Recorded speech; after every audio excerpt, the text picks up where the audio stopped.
तर नमस्कार शेतकरी मित्रांनो, मी आपला रेशीम शेतकरी. आपली बॅच शेडवर आल्यापासून ते कोश मार्केटला घालेपर्यंत आजचा दिवस 6वा. तर तिसरा मॉल्ट उठून चौथा पाला टाकायचा होता आणि आळ्या दाट झालत्या. तर हे बॉक्सचं 1-2 मिनटं लागते बॉक्सचे मच्छरदाणी वर घ्यायला, पण आपल्याला 100% फायदा बरं का मच्छरदाणीमुळं.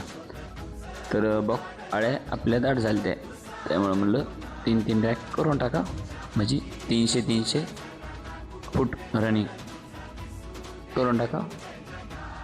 रोल हाताला पेपर लावले आणि आळ्या पांगून घेतल्या.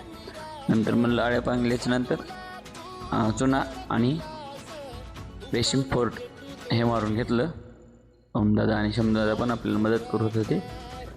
एका मस्तपैकी टोपल्यात खालून घेतलं व्यवस्थित आणि 10 मिनटं मिक्स होऊन दिलं, एकजीव होऊन दिलं. आणि 10 मिनटाच्या नंतर ते आपल्या आळ्यांना मारून घेतलं. त्यानंतर असं फास्ट मारून घेतलं आणि त्यानंतर चला म्हणलं आपलं लगेच पाला टाकून ठेव. पाला टाकायला सुरुवात केली, पाला टाकून घेतला. बघा कशी साईज आहे, कमेंट करा आणि सगळ्या आपल्या रेशीम शेतकऱ्यांना पाठवायला विसरू नका. फॉलो करा आणि सपोर्ट करा.